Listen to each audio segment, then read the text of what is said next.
নমস্কার। ভালো আছেন তো সবাই? হ্যাঁ হ্যাঁ, আমরা সবাই ভালো আছি। আপনি ভালো আছেন তো? আসুন আসুন স্যার, বসুন। আপনার জন্য তো সকাল থেকে আমরা অপেক্ষা করছি। প্রথমেই আমি আপনাদের কাছে ক্ষমা চেয়ে নিচ্ছি, কারণ আমার আসতে অনেক লেট হয়ে গেছে। আপনারা আমার জন্য অনেকক্ষণ ওয়েট করছেন। কি যে বলেন না স্যার, আপনি আমাদের কাছে ভগবানের মতো। আপনি যদি না থাকতেন তাহলে হয়তো আমরা না খেতে পেয়ে মারা যেতাম। কারোর যদি আপনাদের কোনো অসুবিধা হয়ে থাকে তাহলে আমাকে বলবেন, বলতে কেউ দ্বিধাবোধ করবেন না, কারণ আমি আপনাদের সব সময় পাশে আছি। এই রাকেশ, তোর পাশে দাঁড়িয়ে আছে এই মেয়েটা কে রে? এটা এটা আমার মেয়ে মাহি স্যার। ও, তাহলে এর কথাই বলতি। এই মাহি, এদিকে আয়। কিছু বলবেন স্যার? হাই হাই, বেশ বড় হয়ে গেছিস তো। কালকে তুই আমার বাড়িতে যাবি, তোকে একটা কাজ দেব, ইনকামও হবে, আবার পড়াশোনাটাও করতে পারবি। হ্যাঁ হ্যাঁ স্যার, ও অবশ্যই যাবে, আমি ওকে পাঠিয়ে দেব। দেখলি তো যতীন, এমএলএ সাহেব আমাদের গ্রামে আসার সঙ্গে সঙ্গে সেলিমের মেয়ে একটা কাজ পেয়ে গেল। এমন ধরা এমএলএ আর কোথাও দেখতে পাবি বল? তোর মা খুব অসুস্থ, তুই তাড়াতাড়ি বাড়ি আয়। স্যার, আমার মা খুবই অসুস্থ, আমার মাকে এক্ষুনি হসপিটাল নিয়ে যেতে হবে। এই দাঁড়াও। কিছু বলবেন স্যার? এই টাকাটা রাখো, তোমার মার চিকিৎসা করতে কাজে লাগবে। স্যার, আপনি মানুষ না, আপনি আমাদের কাছে দেবতা স্যার। আচ্ছা আচ্ছা, ঠিক আছে, আপনারা সবাই ভালো থাকবেন, আমি এখন আসছি।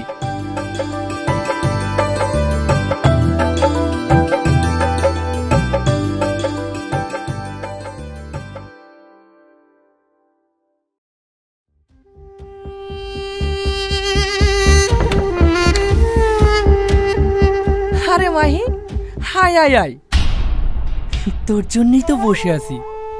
স্যার, আমাকে এখন কি করতে হবে? তেমন কিছু নয়, আমার পাশে বসে আমায় একটু সেবা করবি। এ আপনি কি বলছেন স্যার? স্যার, আমরা তাহলে? তোরা এখন যা। এই সবাই চল। আর হ্যাঁ, তোরা যেন আবার চলে যাস না, যাওয়ার সময় একবার দেখা করে যাবি। ঠিক আছে দাদা। হে আপনি কি বলছেন স্যার? আমি তো কিছু বুঝতে পারছি না। সব তোমাকে বুঝিয়ে বলছি, একটু ভেতরের দিকে চলো।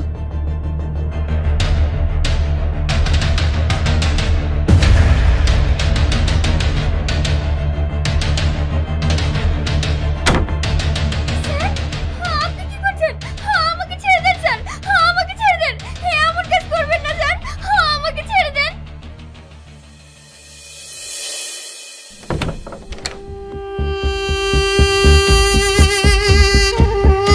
এই রোহন, এই সাল্লু। হ্যাঁ বলেন দাদা, কি বলছেন? তেমন কিছু না, মেয়েটা মারা গিয়েছে। তাহলে এখন কি করবেন দাদা? মেয়েটাকে নিয়ে গিয়ে রোডে ফেলে দিয়ে আয়, সবাই ভাববে অ্যাক্সিডেন্টে মারা গিয়েছে। ঠিক আছে দাদা, তাই হবে।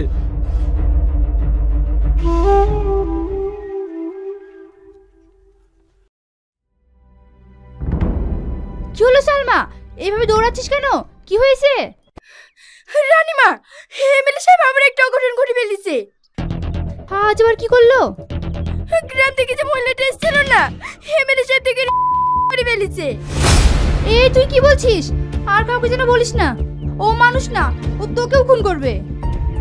তুমি ওকে স্বামী হিসেবে ছেড়ে দিলেও আমি ওকে ছাড়বো না। একদিন না একদিন আমি ওর শয়তান মুখোশ খুলে দেবই। কি রে সালমা, কি ভাবছিস? না না রানীমা, কিছু না।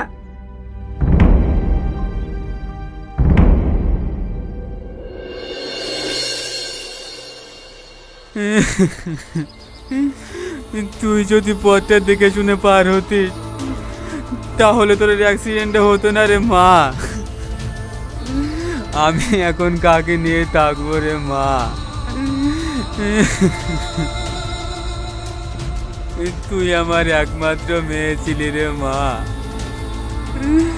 তোকে নিয়ে আমার কত স্বপ্ন ছিল। তুমি আর কেঁদো না ভাই, কি করবে বলো? মেয়েটা কালকে আমার বাড়িতে কেমন হেসে খেলে বেড়াচ্ছিল, আসার পথে অ্যাক্সিডেন্ট করে মারা যাবে আমি স্বপ্নেও কল্পনা করতে পারিনি। রাকেশ ভাই, এই টাকাটা কাছে রাখবে, আরো যদি টাকার প্রয়োজন হয় তুমি আমাকে বলবে, আমি তোমাকে দেবো। দেখলি সোহেল, দেখলি এর মতন মানুষই হয় না। আমাদের বিপদের দিন কিভাবে সহযোগিতা করলো, একেই বলে এমএলএ। ঠিক আছে, তোমরা সবাই থাকো, আমার একটা মিটিং আছে, আমি এখন আসছি।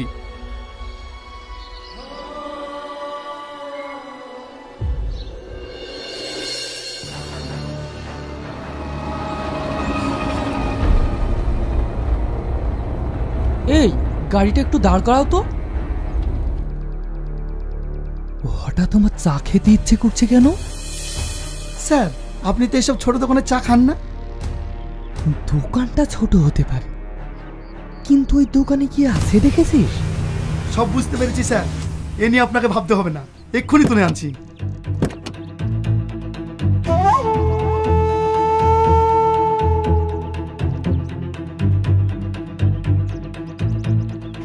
এমএলএ সাহেব তোমাকে একটা কাজ দেবো বলেছি, করবে না? হ্যাঁ, কেন করব না? রোজ রোজ এই চায়ের দোকান চালাতে একদম ভালো লাগে না। তাহলে চলে এসো আমাদের সঙ্গে। এখনই যেতে হবে? এই ভালো কাজটা হাতছাড়া হয়ে গেলে কিন্তু আর পাবে না। হ্যাঁ হ্যাঁ, আমি এক্ষুনি যাচ্ছি, চলুন।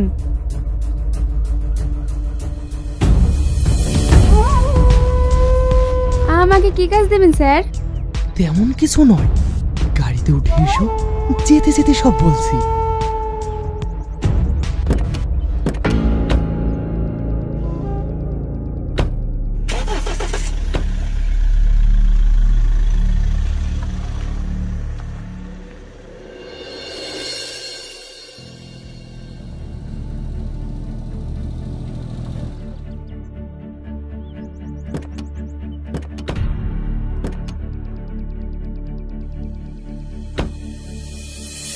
এই ছাড়লো, এ তো শিমুল ফুল, এতে একদম মধু নেই।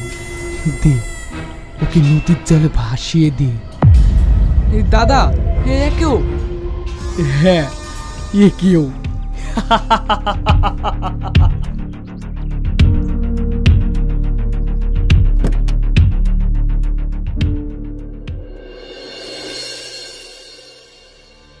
দাদা, এবার তো মুশকিল হয়ে যাবে। কেন, কি হয়েছে? আমাদের থানায় যে ওসি এসেছে না, সে খুব কড়া, সে আবার ঘুষ টুস নেয় না। শকুনের আবার কোনো জাত আছে নাকি? সে মাংস পালিয়ে ছেড়বে, সে পচাই হোক আর ভালোই হোক। এই রোহন, চল তো দেখে।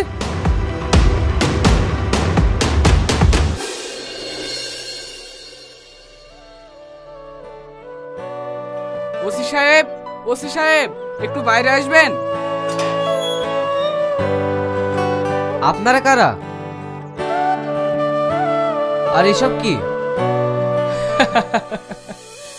এসব কিছুই না স্যার, আপনি নতুন জয়েন্ট করেছেন তো, তাই একটু সেবা করতে এলাম।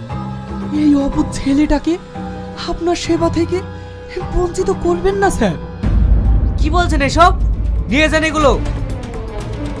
আপনার সম্বন্ধে সব রিপোর্ট আমার কাছে আছে, এসব আমার কিচ্ছু দরকার নেই। কেন স্যার? সময় হলে সব বুঝতে পারবেন। কি রে, কার সঙ্গে কথা বলছিস তুই? নরকের কীট। মা, তুমি ওনাকে চেনো নাকি? কি রে, চলে যাচ্ছিস যে? দাঁড়া, এই দিনটার অপেক্ষায় আমি করছিলাম। এ তুমি কি বলছো মা? তুই একে চিনিস না, একে সবাই ভগবানের চোখে দেখে, কিন্তু এ একটা পাক্কা শয়তান। মা, তাহলে শোন, আজ থেকে প্রায় 15 বছর আগে, তখন তুই খুব ছোট।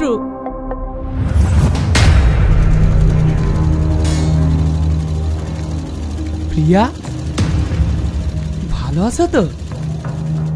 কি কি করে ভালো থাকবে বলো? সেলাই মেশিনে কাজ করে কি ভালো থাকা যায়? তুমি যদি কথাটা মেনে নিতে তাহলে তুমিও ভালো থাকতে আর আমিও। সব বাজে বাজে বকছেন, বেরিয়ে যান আমার বাড়ি থেকে। বেরিয়ে তো যাবই, আগে পাওনাটা নিয়ে যাই।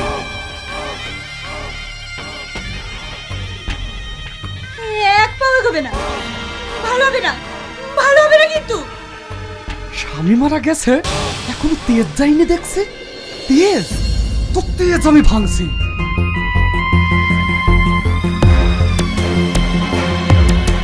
মা মা ও মাটা, আমার আগে ছেড়ে দাও, আমার আগে ছেড়ে দাও। সর এখান থেকে।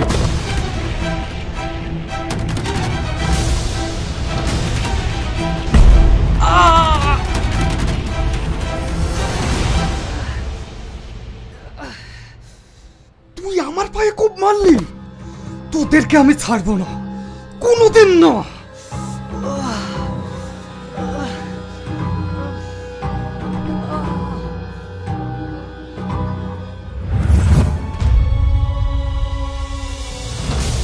শয়তান, তোকে আমি ছাড়বো না।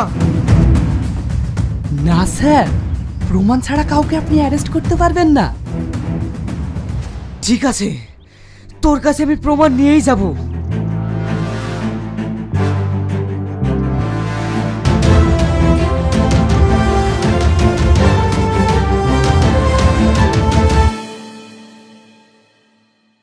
তুমি কিন্তু পাপের সীমা ছাড়িয়ে যাচ্ছ। তবে একটা কথা মনে রেখো, পাপ কিন্তু বাপকেও ছাড়ে না। রানীমা, আপনাকে এর মধ্যে থাকতে হবে না, আপনি চলুন আমার সাথে। এখনো সময় আছে, নিজেকে শুধরিয়ে নাও। চল সালমা। বাংলায় একটা প্রবাদ আছে, সাপ মেরে নিংড়ে রাখতে নেই। ওই নিংড়েটা আমাকে খুব জ্বালাচ্ছে রে সাল্লু। সেদিন যখন ওর বাবাকে গাড়ি চাপা দিয়ে শেষ করে দিলি, তখন যদি ওই ছেলেটাকে শেষ করে দিতি তাহলে আজকে আর আমাকে যন্ত্রণাটা ভোগ করতে হতো না। এই দাদা, আপনি শুধু আমাকে একবার অর্ডার দিন, ওই শালা ওসিকে আমি দুনিয়া থেকে সরিয়ে দেবো। সে তো দিবি। মেশিনপত্র সব ঠিক আছে তো? বিদেশ থেকে আরো মেশিনপত্র অর্ডার দিয়েছি, সেগুলো সব যত্নে রাখবি। ও হচ্ছে পুলিশের জাত, ওকে লাটতে হলে তৈরি হয়ে লাটতে হবে। দাদা, ও চিন্তা আপনাকে করতে হবে না, আমাদের উপর ছেড়ে দিন।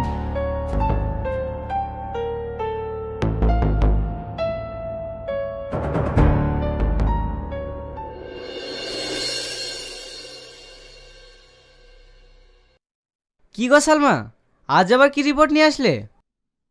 জানেন স্যার, ওই এমএলএ লোকেরা আপনাকে মারে ষড়যন্ত্র করছে। তুমি কি বলছো সালমা? হ্যাঁ স্যার, ওরা অনেক বেআইনি যন্ত্রপাতি রেডি করেছে। আপনি যদি যান তাহলে আজকে ওদেরকে হাতে নাতে ধরতে পারবেন। ঠিক আছে, চলো, আমি এক্ষুনি যাবো। থামেন স্যার, আরেকটা কথা শুনবেন না? আপনার বাবা অ্যাক্সিডেন্ট করে মারা যায়নি, ওকে খুন করা হয়েছে। ওই এমএলএ লোকেরা গাড়ি দিয়ে আপনার বাবাকে পিষে মেরেছে। আমার মা ওদের বাড়িতে কাজ করতো, আমার চোখের সামনে আমার মাকে মেরে দিয়েছে। আপনি ওকে ছাড়বেন না স্যার, আপনি ওকে ছাড়বেন না। চলো সালমা, তোমার সঙ্গে আমি এক্ষুনি যাব।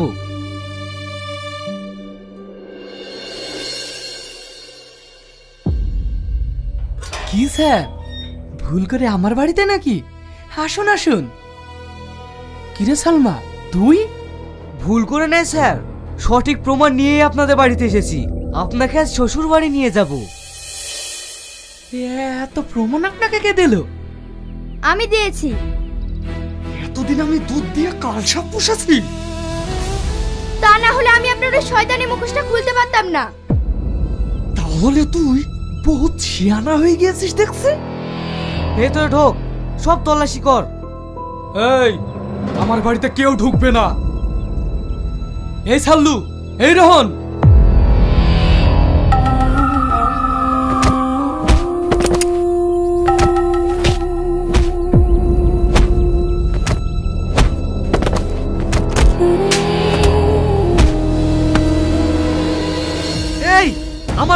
মেরেছে বল। আমি মারিনি স্যার, আমি মারিনি। বল আগে। আমি মেরেছি স্যার, আমি মেরেছি। সালমান মাকে কে মেরেছে বল। আমি মারিনি স্যার। সত্যি করে বল কে মেরেছে। আমি, আমাকে ক্ষমা করে দিন না স্যার। ক্ষমা? তোকে ক্ষমা করা যাবে না। আর যদি তোকে আমি ক্ষমা করি তাহলে বিধাতা আমাকে ক্ষমা করবে না। পাপের সাথে তোকে পেতেই হবে। আজ আমি তোকে শেষ করে দেব।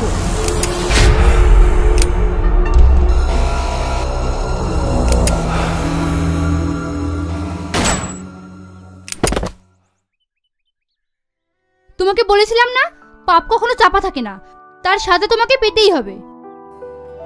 মা, আমি পেরেছি। তোমার হত্যার প্রতিশোধ নিতে আমি পেরেছি। স্যার, আমি নিজের হাতে আইন তুলে নিয়েছি। আমাকে অ্যারেস্ট করুন স্যার, আমাকে অ্যারেস্ট করুন। আইনের চোখে তুমি অপরাধী, তাই তোমাকে অ্যারেস্ট করতে হবে। আমি যতদূর পারবো তোমার সাজা কমানোর চেষ্টা করব। আর তুমি যতদিন না আসছো আমি তোমার অপেক্ষায় থাকবো।